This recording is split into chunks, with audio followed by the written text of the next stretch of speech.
Hola, buenas tardes. Bueno, estoy esperando a que Lucía se conecte, a ver si podemos hacer la conexión en breve y empezamos con la entrevista.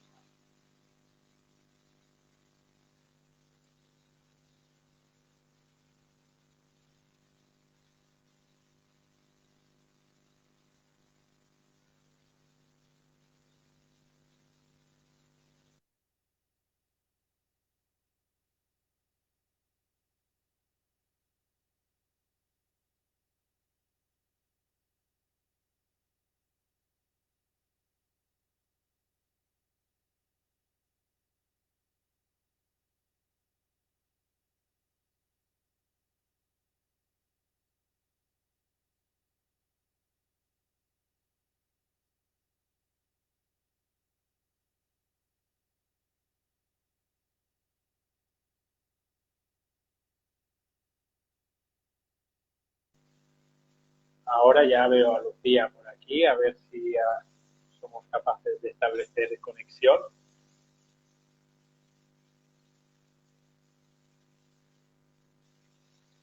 Creo que sí.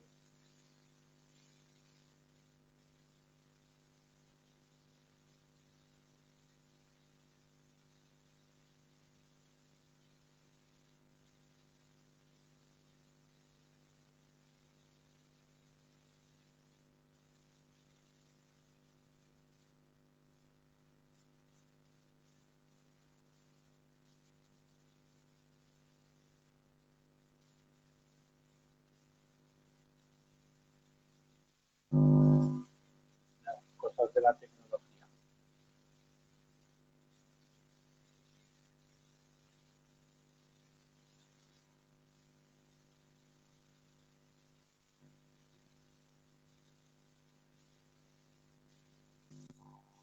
Ah, Ahora, bueno. no Hola, sé. Juanjo. Hola, ¿qué tal, Lucía? Un placer. Muy bien. Pues nada, aquí estamos. Muchas gracias por tener tiempo para que te haga unas cuantas preguntas y aportar un poquito de luz sobre este tema. Bueno, gracias a ti por la invitación. Es un placer. Muchas gracias a ti, insisto. Bueno, antes de pasar con las preguntas, voy a hacer una breve presentación de Lucía. Ella es Lucía Redondo Cuevas, es dietista, nutricionista y doctora en ciencias, formada también en PNI, en psiconeuroinmunología, medicina tradicional china y nutrición ortomolecular. Actualmente coordina su propio equipo clínico donde ofrecen también planes individualizados de salud integrativa online y además es profesora de varios másteres universitarios y autora de libros como Alimentación Prebiótica, un libro que a mí me encanta personalmente, y Remedios Naturales al alcance de todos. Bueno, Lucía, ¿qué tal? ¿Cómo estás? Pues nada, muy bien. Aquí estamos, sin parar. Pero bueno, Sin la verdad que parar. tengo suerte, Juanjo, de dedicarme a algo que me gusta y que al final, bueno, es verdad que hay días que son más estresantes que otros, pero bueno, cuando uno dedica ese tiempo o trabaja, vamos, en algo que le gusta, la verdad que se vive de otra manera. La verdad que a mí me encanta, yo no pararía. Así es. Justo hace un rato estábamos hablando mi compañero Alejandro Sanz y yo, que nosotros te seguimos desde hace mucho tiempo. Hemos ido alguna vez a algunas de tus conferencias y bueno, te seguimos, la verdad es que te seguimos desde hace tiempo y para nosotros ya en su momento eras un referente con el tema de los lácteos, aunque parece ser que hoy en día ya está un poquito más aceptado el tema de todo lo que vamos a abordar hoy. Recuerdo que las primeras veces que te oíamos hablar, ¿no? Era como un choque de como decir, ostras, esta información es totalmente nueva y tú ya la tenías totalmente integrada, ¿no? Y ya tenías adquirido ese conocimiento, ¿no? Que hoy en día parece ya que se está estableciendo, ¿no? Que bueno, viene muy poco a poco, la verdad. Ostras, la verdad que sí que ha habido un cambio muy grande en ese sentido, porque sí que es cierto que hace unos años o cuando yo empezaba a hablar de esto, era como muy difícil de convencer a otras personas o profesionales de pues que a lo mejor que los lácteos no son necesarios, de que a lo mejor son mejores otras opciones.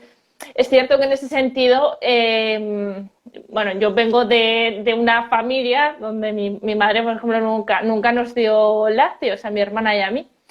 Cuando, bueno, en todo el proceso de infancia en casa nunca hubo lácteos. Entonces, es cierto que para mí es algo que, bueno, que tú dices, con lo que tú dices, ¿no? Que lo tengo muy integrado también en el ámbito personal. Es decir, que o sea, el que no son necesarios lo tengo tan claro que, o sea, frente a cosas así es que es imposible. Luego, es cierto que en los últimos años la evidencia científica también nos lo ha puesto más fácil. Es decir, que ahora hay como muchos más recursos, argumentos en los cuales bueno, podemos tener un discurso diferente. Yo no digo en los extremos, pero al menos un discurso diferente al convencional, ¿no?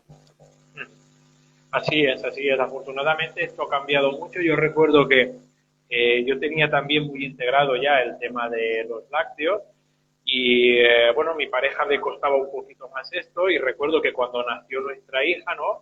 Empezó a tener la dermatitis atópica, ¿no? Entonces le introduje a la mamá, ¿no? Los cambios también, le faltaban pocos, ¿no? Cambios a nivel nutricional.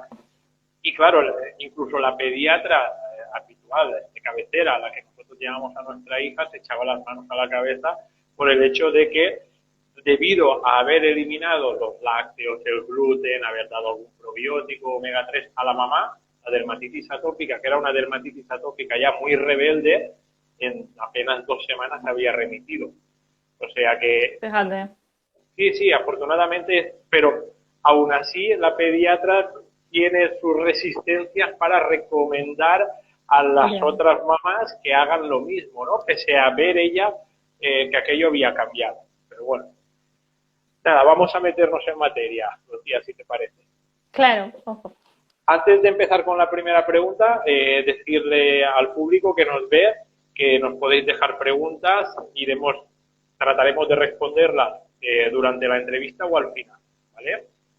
Bueno, la primera pregunta, Lucía. Realmente, ¿vale? Para empezar a entrar, ¿cuán necesaria es la ingesta de leche de vaca en humanos? Bueno, claro, yo frente a esa pregunta claramente no hay ninguna necesidad de consumir leche y además de vaca. O sea, no hay ninguna necesidad. Primero, o sea, es dejar claro que el ser humano no tiene ninguna necesidad de consumir lácteos en general. Es decir, durante toda nuestra evolución, en la mayor parte de nuestro proceso evolutivo donde se han forjado nuestros genes y nuestro metabolismo, no ha habido consumo de lácteos, ¿no? El consumo de lácteos empieza en el norte de Europa hace unos 10.000 años, 7.000, 10.000 años. Poco a poco hay una serie de población que se ha adaptado más, otras menos, pero en ningún caso es necesario. Otra cosa es que el calcio, el mineral calcio, sí que sea importante, es necesario. ¿No es necesario en las dosis en las cuales se está recomendando? No, porque de hecho ya hay evidencia científica y hay estudios publicados en los cuales se sugiere cómo esas recomendaciones están sobreestimadas. Hay una sobreestimación de las recomendaciones oficiales de calcio por el tipo de estudios que se hacen. Y aquí también quiero ya lanzar o al menos nombrar algo que es muy importante, que es la presión de la industria láctea que ha habido durante todos los últimos años, en los cuales la alimentación se ha convertido en una ciencia, la ciencia que yo llamo el nutricionismo, en la cual hemos intentado analizar, desgranar todos los alimentos y basarlo todo en moléculas y en nutrientes, ¿no? Entonces, de hecho, sabemos un poco, si vemos la historia de la creación de las guías alimentarias, de las recomendaciones, el grupo ese de los lácteos, ese grupo de alimentos realmente fue introducido en las primeras guías alimentarias en Estados Unidos bajo no voy a decir presión, digamos, la ayuda o el favorecimiento de algún tipo de industria láctea. Entonces, dicho esto, no hay ninguna necesidad de consumir lácteos. Justamente has nombrado leche de vaca. La leche justamente de todos los lácteos es la que suele tener más problemas. Y justamente la de vaca frente a la de otros mamíferos también es la que suele generar más problemas. Y aquí, o sea, yo, los que me conocéis, sabéis que no soy de extremos, ni creo que la leche sea un veneno, ni creo, o sea, tampoco tenemos que contextualizar todo. Es igual que lo del eritritol, Juanjo, que ha salido esta semana.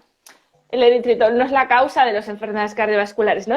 No perdamos la mirada de lo realmente importante, que ahora sale esto del eritritol y la gente igual dice, bueno, pues vuelvo a comer azúcar, que total, ¿no? Entonces no perdamos la mirada de lo importante. Igual que cuando hablamos que la leche o los lácteos pueden tener algún problema, que ahora podemos hablar de ello, no deja de ser un alimento dentro de un contexto, de un tipo de alimentación, de unas rutinas, de unos hábitos de vida, de deporte, de descanso. Todo eso es lo importante, ¿no? Entonces, tenemos que contextualizar. Otra cosa es que queramos definir cuál es la alimentación ideal o los lácteos realmente son necesarios, porque ocurren estas cosas, sobre todo a nivel de pediatría, que muchas veces los pediatras se llevan las manos a la cabeza porque no consumas lácteos.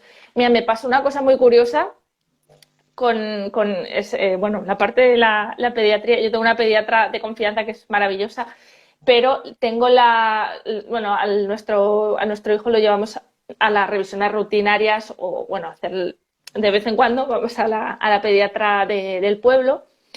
Y ahí es cierto que han ido cambiando las pediatras. Bueno, pues yo recuerdo cuando era pequeñito mi hijo, que fui una vez y también mi hijo también tiene atopía, ha tenido dermatitis, bueno, pues esa tendencia atópica que hace que de vez en cuando pasen cositas. Recuerdo que en un comentario pues le dije que no tomaba lácteos. Bueno, pues me echó una bronca estupenda, yo callada totalmente, o sea, yo todo lo que quieras, luego yo me voy y ya haré lo que quiera. Pero fíjate que el otro día tuve que ir a la pediatra, era otra pediatra, pero había un cartel en la sala de la pediatra, que lo compartí en stories un día en mi cuenta de Instagram, que decía, ponía alimentos ricos en calcio, no lácteos. Y hablaba del brócoli, de las semillas. Fíjate, y digo, fíjate que, bueno, que también van avanzando las cosas o van cambiando las cosas, que ya ahí empieza a haber otra mirada, un cambio. Yo creo que poco a poco va habiendo un cambio. Afortunadamente. De hecho, mira, hablando tanto de la leche de vaca como del eritritol, el otro día, que también entrevisté a Carlos Pérez de Regenera, estuvimos hablando, ¿no?, del tema de la sal con respecto a la enfermedad renal, a la hipertensión, ¿no?, que al final es un matiz más dentro de un contexto más general, ¿no? Y lo otro que decías con respecto a las recomendaciones, ¿no? Yo recuerdo cuando iba al colegio, hace pues, 30 años, ¿no?, y en algunos libros aún se mantienen, ¿no?, las famosas pirámides nutricionales, ¿no?, aquellas que en la base eran cereales y lácteos, etcétera, etcétera, que afortunadamente aquí esto también está cambiando. Yo ahora he visto, antes de Navidades, mi hija de 5 años llegó con un libro sobre nutrición, del colegio, ¿no? Y había una pirámide nutricional.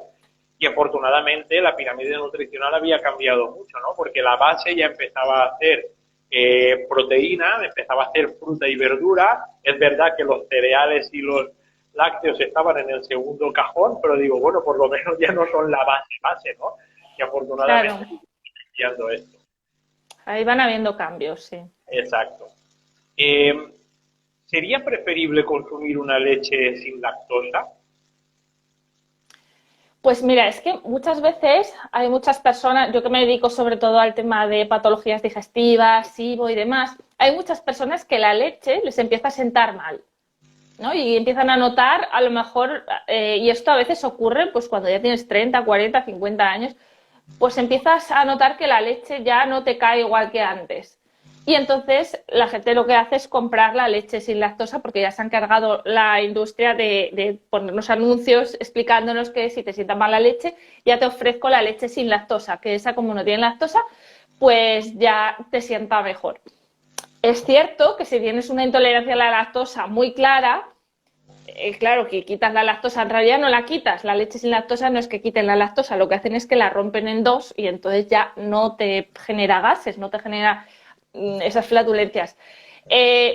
Realmente, ese problema de los lácteos, o de la leche, mejor dicho, para mí, desde el punto de vista, es el menor de los problemas. O sea, me parece que es algo que realmente, de hecho, el problema con la lactosa, normalmente si consumes un yogur, un kefir, un queso, ya suelen sentar mejor esos lácteos. No tienen mucho misterio en ese sentido, ¿no? El problema de los lácteos viene dado más por su parte, su estructura proteica. Y la parte proteica está tanto en la leche con lactosa como sin lactosa. De hecho, diré algo más, hay un estudio, incluso una revisión de estudios donde explican que las personas que tienen intolerancia a la lactosa, en realidad, además de la lactosa, toleran mal esa parte proteica.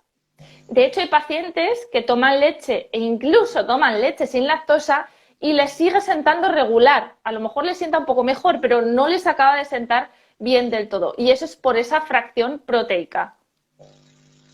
Ok. Entonces, a ver, seguro que hay personas que ya nos están viendo que están diciendo, me va a quitar la leche o me voy a tener que quitar la leche, voy a tener que eliminarla, ¿vale? Aquellas personas que ya se están poniendo tensas, calma. ¿Qué soluciones podíamos ofrecerles a estas personas que ya directamente se ponen tensas porque son adictas al lácteo, adictas a la leche? Bueno, mira, lo primero es nombrar una palabra que es la adicción. Yo tengo una teoría que no está, digamos, no está comprobada científicamente, pero estoy muy convencida de que hay una parte así. Y es que entendamos un poquito cuál es el objetivo de la producción de leche a partir de los mamíferos. ¿Por qué la vaca produce leche? Evidentemente, todos sabemos que es para alimentar al ternero y para que crezca el ternero, igual que la leche de mamá, para alimentar a nuestros bebés. La leche, todas las leches de mamíferos tienen péptidos opiáceos. ¿Eso qué quiere decir? Son estructuras proteicas concretas que generan una respuesta, o sea, que pueden unirse a receptores opiáceos de nuestro sistema nervioso central, ¿no? Entonces, es lógico y normal que esa proteína, que ese alimento genere dependencia al bebé o a la cría, porque es supervivencia. Necesitamos que nuestros bebés sean adictos a la leche de mamá. Necesita la mamá vaca necesita que su ternero sea adicto a su leche para asegurar la alimentación y la supervivencia de ese animal. Digo esto porque la dependencia que se genera de muchos pacientes, de muchas personas a la leche es brutal, a la leche y a los lácteos. Hay muchas personas que les cuesta infinito, muchísimo, retirar los lácteos. Y lo primero es entender que es así, o sea, que cuesta mucho, que es normal y que hay una adicción que se ha generado con ese alimento.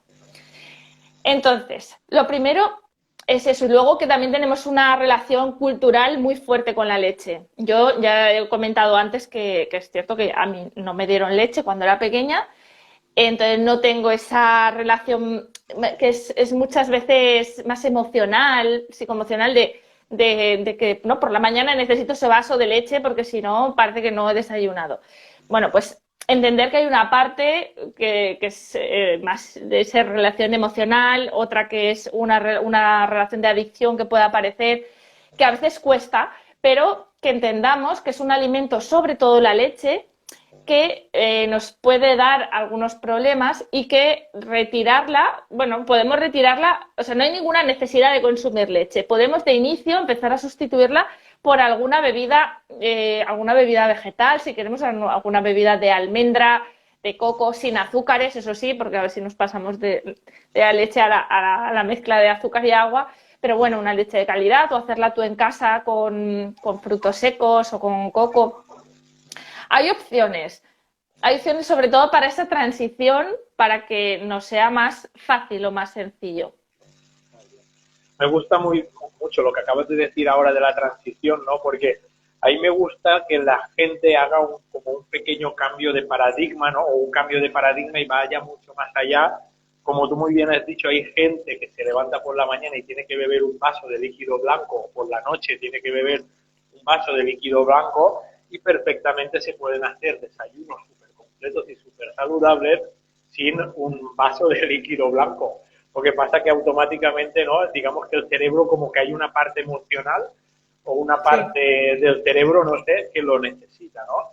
Y respecto a lo que tú acabas de decir de los opioides, yo recuerdo que una vez escuché a David Vargas, también de Regenera, hablar sobre las betacasomorfinas, etcétera, etcétera, que producía el consumo de leche y que a partir de ahí también se podía producir pues adicción, ¿no? A los lácteos. De hecho, como tú muy bien has dicho, hay gente que le cuesta horrores eliminar, no disminuir, eliminar el lácteo.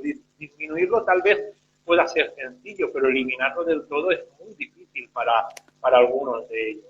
Es muy difícil, sí. Y si quieres aquí, Juanjo, podemos hacer una puntualización Sí, con esta parte de la proteína que has nombrado, el beta-casomorfin 7. Es cierto que aquí podemos diferenciar entre leche o lácteos de vaca y los lácteos de otros mamíferos. Mira, igual que pasa con muchos alimentos, como el trigo, por ejemplo, que se han ido seleccionando, generando variedades, se han ido encontrando aquellas variedades de trigo que panifican mejor, que tienen más gluten. Bueno, pues con las vacas ha pasado lo mismo y se han ido seleccionando aquellas vacas más rentables, más productoras de leche, ¿no? Las vacas lecheras. Bien, las razas de vacas que se utilizan aquí en la actualidad para la mayor parte de producción de leche y de lácteos son vacas que en su leche tienen un tipo de caseína, que es la caseína A1. Esa caseína A1 es la que más trocitos, péptidos de proteína generan durante el proceso digestivo. Es decir, que no la digerimos completamente. Es una proteína que no podemos digerir completamente. Quedan unos trocitos de proteína, que son esos péptidos opiáceos, que concretamente es uno que se llama beta-casomorfin 7, y ese sobre todo se produce con la vaca y con las razas de vaca de la vaca lechera de aquí. Ahora, la cabra, la oveja, la búfala e incluso razas de vaca más ancestrales o, por ejemplo, las vacas de la India o incluso razas que se han mantenido de vacas más ancestrales, esas no generan esa caseína A1, sino que generan otra caseína que se llama caseína A2, ¿vale? Entonces, ese tipo de animales producen un tipo de proteína que digerimos un poquito mejor y se generan menos péptidos y pero son lácteos menos problemáticos por eso. Entonces, bueno, por ejemplo, un primer paso, un primer cambio que podemos empezar a hacer, ¿no? Empecemos a buscar lácteos de otros animales o de otras razas que nos aporte, que sea más fisiológico, que podamos asimilarlo mejor, que lo podamos digerir mejor. Es un primer cambio que podemos hacer todos. ok. Mira, siguiente pregunta. Como sabes, bueno, una de las principales causas de insuficiencia renal es la diabetes. Que hoy en día, sobre todo la diabetes tipo 2, ¿no? Que aparte de que la mayoría de ellas, o muchas de ellas, son reversibles por estilo de vida, ¿no? Se ha convertido en una auténtica pandemia, ¿no? ¿Qué relación existe entre el consumo de lácteos de vaca y la diabetes? ¿O qué relación puede existir? Bien, ahí, bueno, podríamos hablar de dos temas, ¿vale? Un tema sería que los lácteos, sobre todo la fracción proteica, insisto siempre que es la parte de proteína, es un tipo de proteína que tiene un efecto llamado efecto insulinotrópico. ¿Eso qué quiere decir? Es un tipo de proteína que va a estimular más la producción de insulina en el páncreas. ¿Vale? Y bueno, eso hace que quizás, sobre todo si hay una tendencia, y sobre todo esto es un contexto de personas sedentarias, con una alimentación regular, y a eso le añades un consumo elevado de lácteos, puede ser un estímulo que favorezca la resistencia a la insulina. De hecho, hay estudios de intervención a corto plazo en donde ven que el consumo de lácteos comparados con otra fuente de proteína generan un aumento de la sensibilidad, una reducción de la sensibilidad a la insulina. Nos hacemos menos sensibles a la insulina Y eso prolongado en el tiempo, con otros factores y demás, pues podrían desencadenar en una diabetes. Eso por un lado. También es cierto que el contexto cambia mucho si es una persona sedentaria, que no se mueve, que cambia mucho a un contexto de un deportista que está todo el día en el gimnasio haciendo musculación, estimulando esa masa muscular. El efecto es diferente, ¿vale? Lo digo porque también siempre hay que ponerlo todo en su lugar. Hay otro tema en relación a la diabetes que sería más en relación a la diabetes tipo 1, a la diabetes digamos, perdón, genética, porque ahí también hay informes, hay algunos estudios donde han observado ese efecto de mimicidad molecular, que sería en realidad extrapolable a patologías autoinmunes, ¿vale? Que sería ese efecto de mimicidad molecular. Si queréis explicamos un poquito qué significa esto. Vale. Que sería la proteína de la leche, como he comentado antes, no la podemos digerir completamente, ¿vale? Y quedan péptidos, que son trocitos de proteína en el intestino. Esos trocitos de proteína los reconoce el sistema inmunitario y los reconoce como algo extraño, porque es un trocito de proteína que no debería estar ahí, lo reconoce como extraño, se pone en marcha y como hay esos trocitos de proteína muy similares en algunos otros tejidos del cuerpo, podría verse confundido y generar una reacción autoinmune hacia esos tejidos.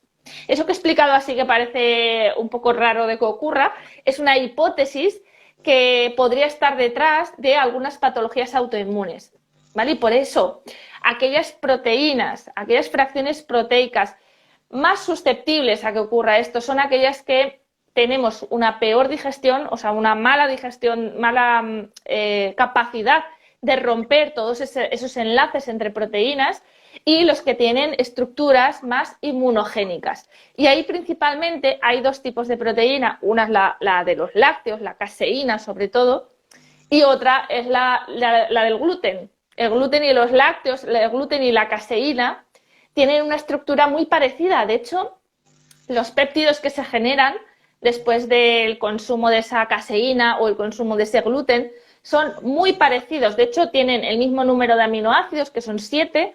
Uno es el beta-causomorfin 7 y otro es la alfa-gliadina 7. Son estructuras muy parecidas que pueden estar detrás de algunos síntomas y de algunas patologías, entre ellas las autoinmunes. Pero antes hemos empezado a hablar, Juanjo, de las dermatitis de nuestros hijos, que parece que comparten.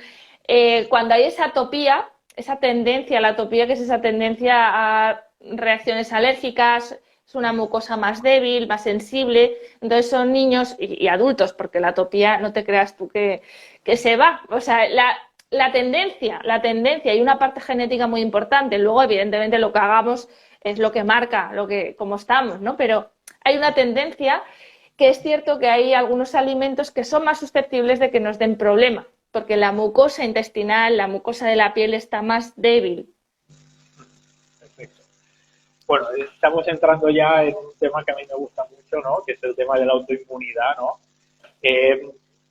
Tú sabes que hace unos años, ¿vale? Se puso, unos 15, más o menos, unos 15 años, se puso muy de moda un concepto que hoy en día ya está más que establecido, que es el eje intestino-cerebro, ¿no? En su momento, cuando se escuchó hablar la primera vez, pues parecía casi como ciencia ficción, y hoy en día ya está súper establecido la relación entre el cerebro y el intestino, ¿no? Hoy en día parece que se está poniendo de moda o se está empezando a escuchar otro eje. Bueno, hoy en día en el cuerpo humano son todos los ejes, todo ejes. Pero hay un eje que yo empecé a investigar desde los primeros estudios que yo vi, que fue el año 2016, 2017, que fue el eje intestino-riñón, y donde también se relacionaban, ¿no?, las enfermedades autoinmunes renales, como puede ser la nefropatía IgA, el lupus, etcétera, etcétera, ¿vale?, con el estado de salud del intestino, ¿no? Porque, claro, una cosa es el consumo de lácteos o el consumo de gluten, como tú muy bien has dicho, pero cuando ya va asociado a una disbiosis, a una permeabilidad intestinal, etcétera, etcétera, digamos que, pues, como tú muy bien has dicho, hay una predisposición genética a ciertas enfermedades y esto termina por dispararse, ¿no? Entonces, ¿qué relevancia crees que puede tener una alimentación libre de lácteos para aquellas personas con enfermedades autoinmunes renales o enfermedades autoinmunes en general? Bueno, yo creo que hemos comentado ahora esto de ahora el organismo son todo ejes, ¿no? Ahora que sí, el eje intestino-cerebro, el eje intestino-pulmón, el eje intestino-piel, el eje intestino-riñón, todos son ejes, pero fíjate qué bonito es cómo la ciencia va poniendo nombre, va poniendo mecanismos precisos, exactos, de algo que ya las medicinas tradicionales hablaban hace miles de años, ¿no? Como la medicina china, en la cual pues todo el cuerpo está relacionado, los órganos se relacionan entre sí y todos esos ejes de los que hablamos están muy, muy descritos. Entonces, bueno, pues qué bonito es que la ciencia moderna vaya afianzando, digamos, esas asociaciones y esa relación, o sea, que una patología autoinmune del riñón tenga que ver con lo que está pasando en el intestino, hombre, que la ciencia le vaya poniendo nombre y mecanismos es muy bonito porque nos va a ayudar bueno, a tener este conocimiento a nivel más amplio, llegar a más personas, a generar un tipo de protocolos de tratamientos más eficaces.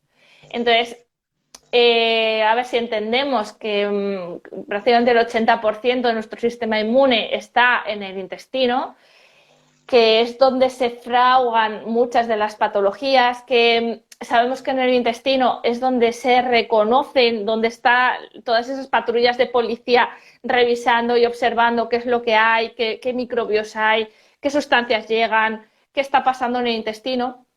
Podemos tener o no una patología digestiva, pero sabemos que cuando hay algún problema en el intestino, la repercusión, los síntomas, la reacción inflamatoria, la reacción del sistema inmune, la reacción inmunológica, puede ocurrir en cualquier otro tejido del cuerpo. ¿De qué va a depender que esa reacción inflamatoria o autoinmunitaria ocurra en la piel, en el riñón, en el pulmón o en el cerebro? Pues va a depender del punto de partida, o sea, de las características nuestras, de nuestra tendencia, de nuestra genética, de nuestro punto débil. Entonces, esa relación yo creo que es fundamental tenerla en cuenta. Entonces, todo aquello que tenga el potencial de inflamar, de alterar la microbiota, de alterar la permeabilidad intestinal, el sistema inmune intestinal, va a poder repercutir en cualquier otra parte del cuerpo. Entonces, de hecho, bueno, todas las medicinas antiguas, incluso la medicina hipocrática, Hipócrates decía que el intestino es la base, ¿no?, de muchas de las patologías. Siempre hay que revisar, o sea, lo primero de todo es cierto, que es valorar si hay algún trastorno digestivo, aunque no sea muy evidente, pero hay muchas personas que preguntas, ¿qué tal la digestión? ¿Cómo es el proceso digestivo? Y te dicen, bien, normal. Bueno, bien, normal, ¿no? Hay que preguntar, hay que desgranar al baño, cómo vas, cómo son las heces, de qué color, flotan, no flotan, huele, no huele, los gases, la barriga, la digestión. La digestión ideal es la que no te enteras de nada, la que no te enteras de que estás haciendo la digestión. Entonces, vale, entonces está bien. Pero hoy en día es difícil encontrar esas digestiones perfectas, ¿no? Entonces, primero empezar por ahí y luego tratar de cuidar todo aquello que aportamos. Hay un estudio también muy interesante sobre esto que comentaba de las diferencias de vaca y cabra, oveja, todos estos otros animales mamíferos, el tipo de proteína, la la caseína A1, A2, y observan cómo esa proteína de la leche de la vaca, que es cierto que tenemos un poco de manía en la vaca, pero es que de verdad que la estructura proteica de la proteína es muy diferente. La proteína de la vaca genera cierta inflamación a nivel intestinal y esto se ha comprobado en ensayos, en ensayos clínicos en humanos y es curioso ver que ese efecto a nivel de la inflamación intestinal ocurre con el consumo de leche de vaca y no se observa con el consumo de leche de leche de otros mamíferos, de cabra, oveja.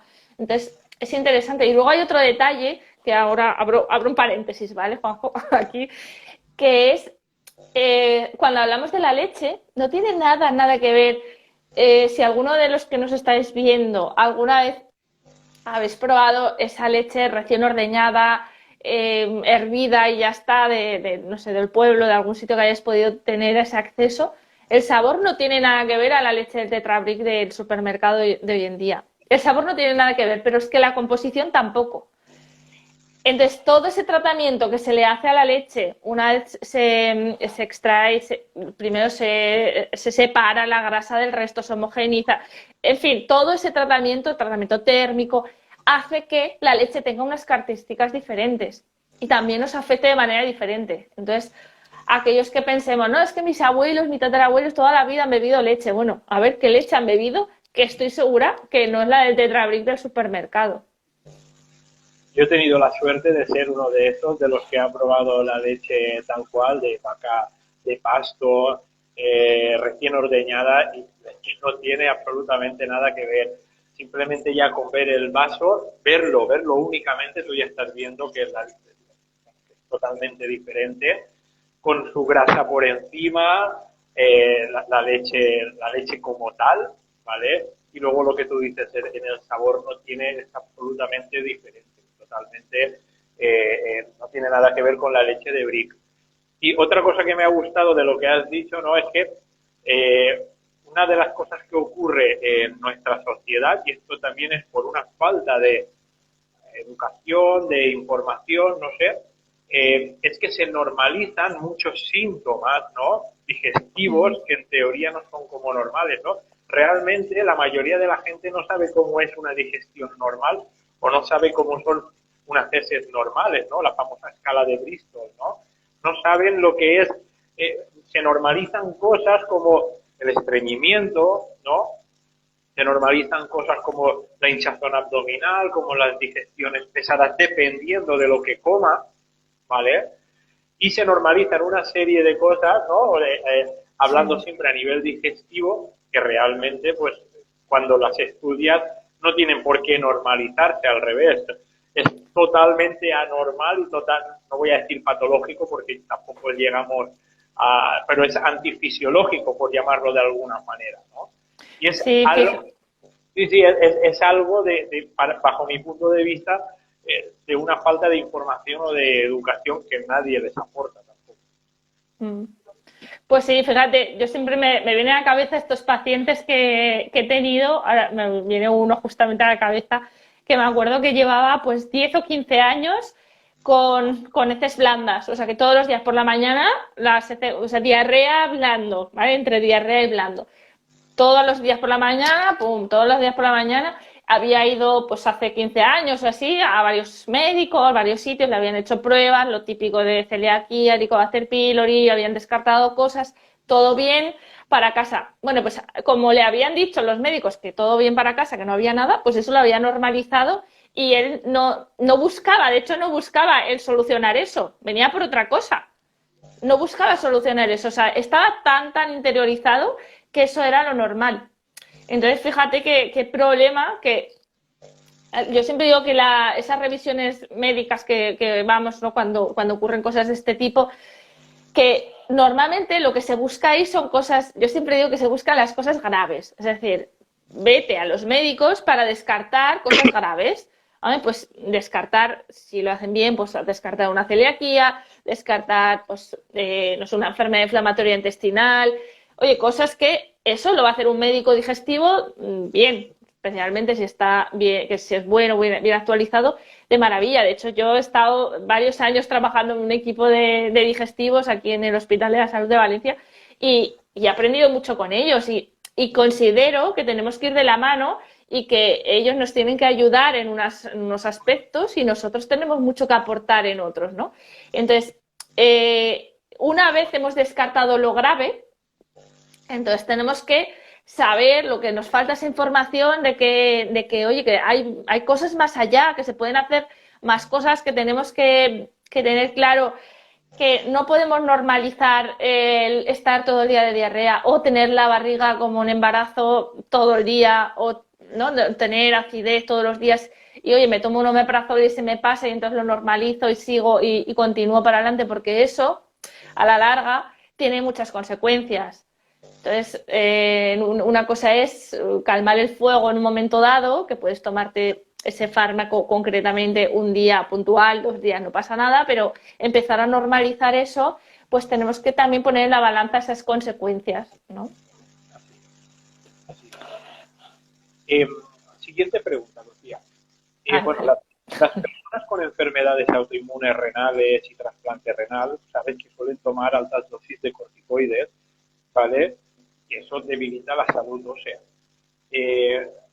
Hay añadido a un viejo paradigma de que el calcio se extrae de los lácteos de la vaca y que, bueno, eliminarlos, los lácteos, pues, suponen un shock, ¿no? ¿Qué pueden hacer estas personas que toman altas dosis de corticoides o aquellas personas que les han dicho que el lácteo realmente perjudica, el lácteo es necesario, mejor dicho, para la salud mineral ósea, ¿vale? ¿Qué pueden hacer para tener un buen aporte de calcio y una buena salud mineral? Bueno, lo primero es eso que acabas de comentar, de esa falsa idea de que el calcio solo lo podemos extraer de la leche o de los lácteos. Antiguamente se pensaba esto porque la leche tiene lactosa, los derivados fermentados ácido láctico, y se pensaban que esa lactosa y ese ácido láctico son necesarios para absorber bien el calcio, algo que ya se ha demostrado que no es así. Incluso sabemos en estudios en los que se han analizado el porcentaje de absorción del calcio de diferentes alimentos, cómo el calcio de alimentos como las crucíferas, el brócoli, coliflor, la col, tienen un tipo de calcio que se absorbe muy bien. Aproximadamente el 60% del calcio de estos alimentos lo podemos absorber, frente al 30% del calcio que absorbemos de los lácteos. Es decir, que se absorbe aproximadamente el doble del calcio consumiendo un brócoli que no leche o lácteos. Entonces, esa falsa idea de que los lácteos tienen que venir, que el calcio tiene que venir sí o sí de los lácteos, eso no es verdad, ¿vale? Y de hecho, hay estudios que así lo corroboran. Entonces, ¿tenemos otras opciones para encontrar calcio? Sí. ¿Y cuáles serían? Bueno, pues he nombrado las crucíferas, sobre todo el brócoli. Destacar que sobre todo el tronco del brócoli es donde más se concentra el calcio. Entonces, intentar no tirar esa parte del alimento. Si no la queremos comer directamente, la guardamos para un puré o para lo que sea, pero ahí es donde más calcio se va a concentrar. Y en general las crucíferas, ¿vale? Las coles, todas estas tienen un calcio muy bueno. Luego las semillas de sésamo tostadas para mejorar la absorción del calcio, ¿vale? Porque si no, con el ácido fítico y los antinutrientes que tiene, se absorbe peor, pero unas semillas de sésamo tostadas pueden estar bien, o incluso el tahín, que es esa crema, ese puré de sésamo, también nos aporta mucho calcio. Se pueden utilizar bebidas enriquecidas si queremos. O sea, si vamos a comprar una bebida de almendras sin azúcares, hombre, pues cómprala enriquecida en calcio y así estás tranquilo. Yo siempre digo que al menos para tranquilidad de uno está bien, porque esas bebidas enriquecidas tienen la misma cantidad de calcio que los lácteos y se absorben por el estilo. Por lo tanto, bueno, por tranquilidad de ese aporte también está bien. Luego, si comemos sardinas o pescaditos pequeños y los comemos con la espina, pues ahí tenemos muchísimo calcio también. Los frutos secos, las almendras, sobre todo, un poquito de la legumbre, pero bueno, al final es la suma de todo lo que vamos a comer, ya sería suficiente, y teniendo un poquito especial hincapié en el caso de que estemos tomando corticoides en esos alimentos que he citado. Y luego, el hueso, si lo que buscamos es asegurar esa calidad ósea, el calcio es un ladrillito que necesita el hueso, pero para que se forme el hueso se necesitan muchos otros elementos. Lo más importante es el estímulo de la actividad física. De hecho, esto del calcio para los huesos, si hay un factor que se ha descrito que realmente tiene un impacto sobre la salud ósea y la prevención de la osteoporosis en edad adulta, es la actividad física. La actividad física que haga frente a la gravedad, que se estimule la musculatura. Entonces, ese es el punto número 1, antes de ver la alimentación. Entonces, dicho esto, vale, pues entonces, bueno, puedo buscar algo de calcio en la alimentación y, sobre todo, asegurar el patrón dietético. tener un patrón dietético adecuado, asegurar la vitamina D, la vitamina K2, que son elementos importantes para el metabolismo del calcio, el magnesio y algo muy importante, que aquí hubo un cambio de paradigma de los últimos años ahora, que es el aporte proteico. La estructura del hueso en realidad tiene calcio, sí, tiene hidroxiapatita, son sales de fósforo y calcio, pero la estructura principal es de colágeno, es de proteína. Entonces necesitamos esa buena estructura de colágeno. ¿Y cómo lo conseguimos? Bueno, pues consumiendo proteína de calidad, ¿vale? Hablo de ese cambio de paradigma porque antiguamente se pensaba que esa proteína haría todo lo contrario, alteraría el metabolismo del hueso, cuando hoy en día sabemos que todo lo contrario, un déficit de proteína hace un hueso más débil. Necesitamos esa proteína también. Aprovecho una pregunta que nos ha hecho Marilet Iglesias, ¿vale? Que viene a colación de todo lo que has dicho. Más o menos, ¿qué cantidad de brócoli en gramos puede aportar el mismo calcio que un vaso de leche? Vale, mira, en cantidad son unos 200 gramos, son plato de brócoli, en cantidad. Pero, como acabo de decir, que el calcio del brócoli se absorbe el doble que el de la leche, en realidad, con medio plato, con unos 100 gramos de brócoli, sería equivalente en total el aporte de calcio que estoy haciendo. ¿Sí? Perfecto. Sí, me ha gustado mucho lo que has comentado acerca digamos, la terapia completa, por llamarlo de alguna forma, o el contexto completo para generar hueso, ¿no? Porque mucha gente se queda con que con tomar calcio se genera hueso, ¿no? Y realmente no es así. Es muy importante, como tú muy bien has dicho, la vitamina D, el ejercicio, sobre todo de impacto, ¿no?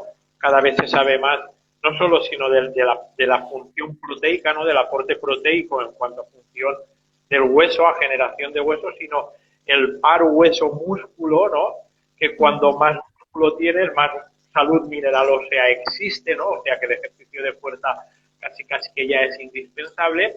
Y como hablaba también el otro día con Carlos Pérez, ¿no? De alguna forma desmitificar aquello de que un aporte proteico correcto, normoproteico, una dieta normoproteica, puede producir daño al riñón. Otra cosa ya es la hiperproteica, ahí lo vamos a dejar, sobre todo en personas que ya tienen una patología renal establecida. Pero una dieta normoproteica de aproximadamente 1,2, 1,4, 1,5 gramos de proteína por kilo de peso, incluso teniendo patología renal, salvo que tengas que controlar los niveles de fósforo, para nada se ha demostrado que perjudique la salud del riñón.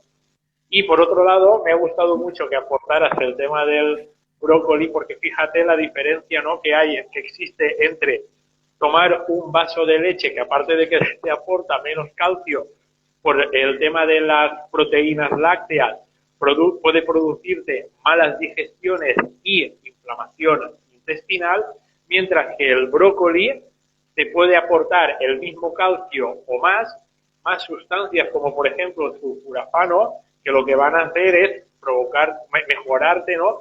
La salud de esa pared intestinal, ¿no? O de ese intestino. O sea, totalmente lo contrario a lo que puede provocar, ¿no? Un vaso de leche de vaca. Totalmente. Eso es. O sea, al final es cuál es el objetivo del consumo de ese alimento. Yo muchas veces escucho muchas justificaciones por los cuales, pues, mira, la leche pues es mejor porque tiene este calcio y tiene esto y tiene esta proteína y entonces te aporta también esa proteína. Bueno, tenemos que mirar el conjunto, como bien dices, de lo que nos va a aportar ese alimento. Tenemos claro que ese vaso de leche no nos va a aportar nada que no nos puedan aportar otros alimentos. O sea, eso es quizá lo que más claro hay y tenemos, es que los lácteos no son necesarios, no aportan nada que no haya en otros alimentos. Y además, mirando el conjunto, nos va a compensar mucho más ese otro tipo de alimentos. Bueno, vamos con la última pregunta ya, Lucía. No sé, luego te haré alguna que nos ha dejado por aquí el público, pero esta es la última de la entrevista. Como sabes, ¿vale? Las personas con trasplante renal deben de tomar una medicación que es crónica, ¿vale? Inmunosupresora de por vida, ¿no? Se sabe que la mayoría de estos medicamentos inmunosupresores se comportan como xenoestrógenos, ¿no? Comportando a medio o largo plazo cuadros de hiperestrogenismo, que si no tengo mal entendido pueden ser también causados por los lácteos. Para quien no esté familiarizado con el concepto de hiperestrogenismo, ¿podrías explicarnos qué es el hiperestrogenismo y qué consecuencia puede tener tanto en hombres como en mujeres? Bueno, yo creo que esto es un tema quizás a nivel científico, sí, a nivel científico el que nos faltan todavía cosas por saber, ¿vale? Pero, o sea, cuando hablamos de estrogenismo es cuando hay unos niveles elevados de estrógenos y realmente en la clínica lo que más nos interesa ver o analizar, más que si los estrógenos más altos o más bajos, es la proporción que hay o el equilibrio que hay entre estrógenos y progesterona y también el tipo de estrógenos, porque hay muchos tipos de estrógenos, los hay, digamos, mejores y peores, ¿vale? Entonces, porque el estrógeno como tal, a veces tenemos la idea de que es malo, siempre es malo, y realmente los estrógenos hacen maravillas, ¿vale? Sobre todo las mujeres, que cuando se nos van los estrógenos es cuando nos enteramos de que nos falta algo, ¿no? Entonces, bueno, que el estrógeno como tal no es malo, el problema es cuando está en desequilibrio, vamos a decirlo así. Entonces, ahí, en ese desequilibrio, tiene mucho que ver la detoxificación hepática, tiene mucho que ver la inflamación del cuerpo, tiene mucho que ver todo esto. Tiene mucho que ver, por ejemplo, hay una sustancia de lo que no hemos hablado, en la cual sabemos que el consumo de lácteos eleva una sustancia de nuestro cuerpo que se llama IGF-1, que es el factor de crecimiento parecido a la insulina, ¿vale? De hecho, hay informes, la Agencia Internacional de la Investigación de Cáncer y Actividad Física o Hábitos de Vida, creo que es, que describe todas esas relaciones entre diferentes tipos de cánceres y alimentación y estilo de vida. Hay una relación clara hay una relación, en realidad es observacional, epidemiológica y demás, pero bueno, existe una relación entre el consumo de lácteos y cáncer de próstata. Y esa relación ocurre porque el consumo de lácteos está descrito, y eso sí que lo sabemos por estudios de intervención y demás, que aumentan los niveles de IGF-1, de este factor de crecimiento. Entonces, el contexto es muy importante, el contexto de una mujer o un hombre sedentario, con una alimentación alta en azúcares, en carga glucémica alta y demás, tiene una tendencia mayor a lo que hablábamos del hiperestrogenismo o alteración de hormonas sexuales, porque tiene mucho que ver. Y ahí le añadimos el factor de crecimiento parecido a la insulina, que todavía puede favorecer más ese episodio, ese contexto.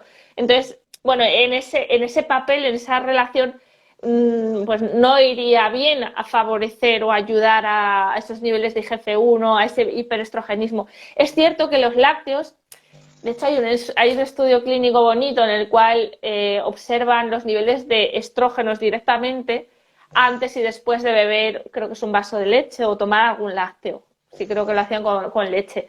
Y entonces observan cómo inmediatamente después de beber leche se incrementan esos niveles de estrógenos en nuestra sangre. Es decir, que hay algún efecto a nivel estrogénico en nuestro cuerpo. Pero lo más importante para mí es el efecto general que puede generar, que puede provocar ese consumo de lácteos. Porque, como decía, el estrógeno como tal no es que sea el malo de la película, ¿no? Es ese descontrol, esa descompensación que puede ocurrir. Sí, y respecto a los otros estrógenos no malos, por llamarlo de alguna forma, que favorecen ese desequilibrio, recuerdo una conferencia del doctor Nicolás Olea, en el cual hablaba del famoso bisfenol A, que ahora lo tenemos sí. en todas las botellas de plástico, en todos los vasos de plástico, etcétera, etcétera. Y también hablaba de este efecto, ¿no?, de hiperestrogenismo debido al bisfenol A, y que ya se relacionaba el bisfenol A, la presencia de bisfenol A, por ejemplo, con diabetes tipo 1, con diabetes tipo 2 y con otro tipo de alteraciones, con otro tipo de enfermedades. Sí, todo es eso, un mundo importante que creo que lo tenemos poco presente, que es todo el tema de tóxicos y disruptores endocrinos, y que, bueno, hay muchas patologías inexplicables o idiopáticas o que realmente... Y ya no solo es eso, no son todos los tóxicos a los que estamos expuestos que al final también tienen un impacto importante en la salud.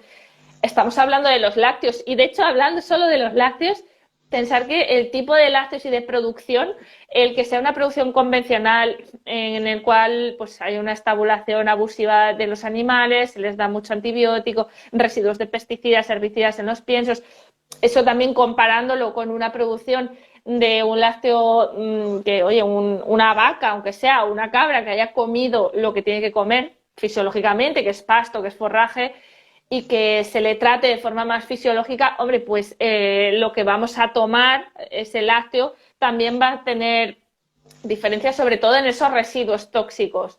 E incluso, ya no solo residuos tóxicos, incluso de micotoxinas. De hecho, los lácteos es uno de los alimentos que más micotoxinas tiene, porque son toxinas, son mohos que se generan en los piensos, que se almacenan, pues da igual cómo, porque se lo va a comer el animal, se generan muchos mohos y los mohos generan micotoxinas y los lácteos también tienen residuos de micotoxinas. Bueno, que eso es otro campo, otro tema, ¿no? Pero yo creo que es importante porque cuando consumimos un alimento, consumimos todo el alimento. Todo, y tiene mucho, bueno, un impacto amplio en nuestro cuerpo. Bueno, he apuntado algunas preguntas, ¿vale? 2 preguntas, porque he visto también que había preguntas sobre casos clínicos particulares, que esas no las vamos a responder, ¿vale? Evidentemente, para eso, quien quiera tener una solución a un caso práctico, que contacte con Lucía, ¿vale? Simplemente 2 apuntes, 2 preguntas que han estado por aquí en relación a lo que estábamos hablando. Una la has contestado ya casi, ¿vale? Que nos la hace Lulu Levy, y es cuál es la diferencia de biodisponibilidad del calcio de los lácteos y de los no lácteos. Lo has comentado un poco con respecto a las crucíferas, no sé si quieres añadir algo ahí.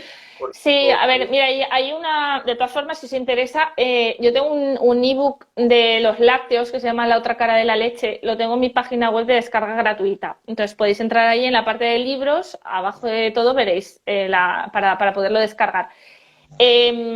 Entonces, ahí lo digo porque ahí tengo un gráfico en el cual están esos porcentajes de absorción de diferentes alimentos, del calcio de diferentes alimentos, y para poder tener una orientación. Es cierto que no hay estudios hechos en muchísimos alimentos, ¿vale? Entonces, pero de los que tenemos podemos comparar.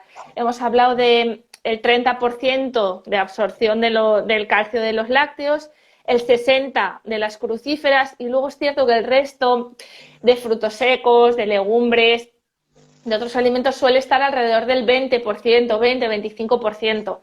¿Vale? Al final lo importante es el conjunto de lo que comemos, el total, y algo que no hemos hablado, Juanjo, pero esas recomendaciones de calcio son muy diferentes en función del tipo de alimentación que hagas. Si, por ejemplo, tú abusas de bebidas azucaradas, de alimentos con una carga glucémica muy alta, las necesidades de calcio también se incrementan. Por lo tanto, el conjunto de la alimentación es fundamental. Entonces, empecemos a hacer un patrón de alimentación más saludable y no necesitaremos tanto calcio. Sí, por desgracia, el ser humano, afortunadamente esto está cambiando gracias a la medicina integrativa, ¿no? Pero hasta ahora el ser humano era muy simplista, ¿no? En el sentido de tengo este problema, dame un medicamento, evidentemente esta fase ya la hemos pasado, o creo que la estamos pasando, pero ¿qué debo comer? Dime qué alimento me cura el riñón, dime qué alimento me cura el intestino, dime qué alimento me mejora la memoria. Y no es un alimento, es un estilo de vida, es un contexto, es un conjunto, es mucho más que eso. Lo que pasa es que, por desgracia, aún tenemos esa mente aún un poco reduccionista de ir a lo fácil, ¿no? Y a lo rápido, ¿no? Esto es educacional, de todas formas. O sea, yo creo que desde pequeños nos han enseñado a, si te duele la cabeza, te tomas esta pastilla, si te duele la barriga, te tomas esto y se te pasa, así, ¿no? Nos han enseñado a esa inmediatez, a que enseguida que notamos algo ya tenemos ese remedio rápido y luego a medida que nos vamos haciendo mayores pues ya te vas dando cuenta de que no funciona así. Con esa visión de la medicina integrativa sabemos que esto no funciona así, ¿no? Que tenemos que, si tenemos un síntoma, tenemos que investigar por qué está pasando, quién lo genera y entonces empezar a hacer esa transformación. Y esa transformación es una transformación de vida. O sea, al final es la transformación de la forma en la que ves la vida, porque también cuesta, o sea, también es algo que tenemos muy aprendido, muy incorporado y hay que hacer un cambio de chip, de que no se trata de ahora comer un puñado de arándanos y entonces ya la depresión se me quita. Ojalá fuera así de fácil, ¿no? Hay que empezar a hacer cambios de hábitos. Mira, hay gente que ya está diciendo que se acaba de descargar el libro. Simplemente, sí, el de la otra cara de la leche. Simplemente añadir que también está en la charla en YouTube, ¿no, Lucía? Uy, va, pero yo era muy joven de aquella joven, madre mía. Tengo una charla en YouTube, pero yo era muy pequeña, ¿eh? Yo la vi hace ya años, la he visto luego alguna vez más, pero la sigo compartiendo. Pero lo digo para aquella gente que va a seguir trabajando esta tarde y puede ponerse auriculares, pues aquellos que me da vergüenza, Juanjo, esa charla ya, porque era muy joven. Pero era una charla en aquella entonces, sí. Sí, a ver, la verdad que sí, lo que hablábamos antes, ¿no? Que el tema hace unos años pues era un poquito más difícil, digamos, de abrir ese tema, sí. Así es. Mira, la última pregunta. Sándalo Belleza nos ha preguntado al principio de la charla, lo que pasa que me la he anotado para ahora, que dice que tiene una hija de 2 años con dermatitis atópica y la piel muy sensible, ¿no? Y puedo probar a eliminar los lácteos, ¿no? Aquello de que los niños, los bebés necesitan leche. Creo que la pregunta va por ahí. Desde luego, o sea, sí, claro, desde luego. Seguramente, ahora estamos hablando sin saber, pero seguramente estamos hablando de esa atopía, de esa tendencia a esas barreras un poquito más débiles y ahí sí que, o sea, vale mucho la pena y además yo en estos casos cuando es un cambio que cuesta, yo siempre digo, vamos a empezar a probar 1 mes, 2 meses a ver qué resultado, porque normalmente cuando es dermatitis, que hay zonas activas, que hay picores, los cambios se ven. Es decir, que bueno, claro, que se cambia, se puede probar. E incluso si hay lactancia materna, también hay que valorar el retirar los lácteos a la mamá, porque hay las proteínas lácteas, sabemos que se atraviesan, de hecho hay muchos casos de PLV, de intolerancia a la proteína láctea, de bebés que se solucionan cuando la mamá retira los lácteos. Entonces, si hay lactancia materna, la mamá tiene que retirar los lácteos, se retiran los lácteos al bebé, al niño o niña, idealmente gluten a la par para ver esa respuesta, porque de esa manera estamos quitando esas proteínas potencialmente inmunogénicas que pueden estar desencadenando una reacción inmunitaria y estimulando esa sintomatología de dermatitis. En esos casos, o sea, si tenemos miedo, porque yo entiendo que como padres y madres retiras el lácteo a tus hijos y tienes ese miedo, ¿no? De les faltará algo. Mira, yo para eso, para tranquilidad, de entrada sustituyes la leche de vaca por una bebida vegetal de coco, de almendra. La de almendra, la verdad que se tolera, vamos, digo a nivel de sabor, que suele gustar, con calcio añadido. Y así pues tienes esa tranquilidad y luego intentar pues, que el brócoli esté presente, que las crucíferas estén presentes y de esa manera, oye, pues es más sencillo. Una última pregunta que nos ha hecho también Lulu Levi es si recomendamos los fermentados lácteos. Digamos que esto es una escala, es decir, ningún lácteo es necesario, pero es cierto que si comparamos la leche con los alimentos fermentados, tipo un yogur, un kefir o un queso, pues siempre son mejores los fermentados, porque los fermentados tienen tienen menos problemas y además tienen microbios beneficiosos, tienen sustancias que incluso pueden ser, o sea, pueden ayudar al intestino. Entonces, en una persona sana, que no tenga, pues lo que estamos hablando, ¿no? Patologías autoinmunes o que no tenga esa dermatitis de la que estábamos hablando, sí que caben esos lácteos de cabra, de oveja, fermentados, enteros con su grasa, no hay que comprar desnatado, se compra entero, idealmente ecológicos, ¿vale? Esos lácteos están bien. Luego, entre el yogur y el kefir, es mucho más interesante el kefir porque es una fermentación mucho más completa, más variada, con más diversidad de microbios y nos va a favorecer esa diversidad microbiana que es la microbiota más saludable. Entonces, entre yogur y kefir, mejor el kefir, y se puede buscar algún queso fermentado. Idealmente, lo ideal son quesos de leche cruda, porque la fermentación, primero porque se han saltado todo ese proceso que hablábamos antes, y luego la fermentación es mucho más completa y más diversa. Entonces, bueno, hay grados digamos, de calidades, pero dentro de una alimentación saludable, si no es una patología concreta que no esté justificado, desde mi punto de vista sí que entra, sí que caben estos lácteos fermentados. Y una pregunta que nos acaba de entrar también en relación a algo que acabas de decir. ¿Lácteos desgrasados, lácteos descremados? Es que no tiene ningún sentido el lácteo desnatado. Es decir, durante años sí que la industria nos vendió los lácteos desnatados pensando en que esa grasa saturada tenía una relación con las enfermedades cardiovasculares, que esto esto ya es historia de la nutrición, de Ansel Keys en los años 50, que se hicieron una serie de estudios sobre la grasa saturada y el colesterol y la enfermedad cardiovascular, pero eso está totalmente desmitificado. Es decir, actualmente sabemos que la grasa de los lácteos en realidad no aumenta el riesgo cardiovascular. Entonces, además, esa grasa te genera un efecto más saciante, está más rico, nos aporta más vitaminas de grupo B, no hay motivo por el cual eliminarlo. El único motivo, diría, pues si a lo mejor la grasa la estás digiriendo fatal y no puedes con ella, pero vamos, por lo general no tiene ningún sentido el comprar el lácteo desnatado, ¿vale? El lácteo entero siempre mejor. De hecho, yo siempre digo, perdona, siempre digo que si tienen algo bueno los lácteos es la grasa. Ya.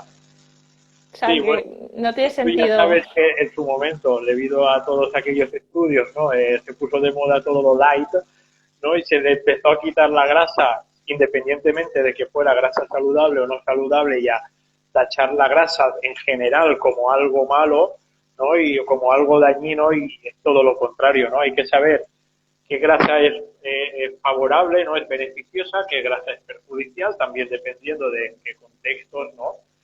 Y bueno, que al final aquello, todo lo light, lo que fue es un boom de una industria de procesados y de ultraprocesados, ¿no? Que nos querían vender cosas que no eran alimentos, cosas que eran productos y que eran incluso mucho más perjudiciales que el alimento con grasa, que es totalmente saludable muchas veces. Eso es. Pues nada, Lucía, yo creo que hasta aquí hemos llegado. Ha sido para mí una entrevista muy enriquecedora.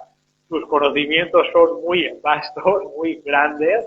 Estoy muy agradecida de que hayas compartido este rato con nosotros y sobre todo de que me hayas permitido entrevistarte.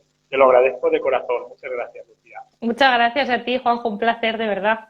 Me encanta. Decir simplemente que voy a dejar la entrevista, ¿vale? La voy a dejar aquí en el canal de Instagram y nada, quien quiera verla, pues puede verla cuando quiera. Muchas gracias a todos. Gracias. Chao. Hasta luego. Chao. Chao.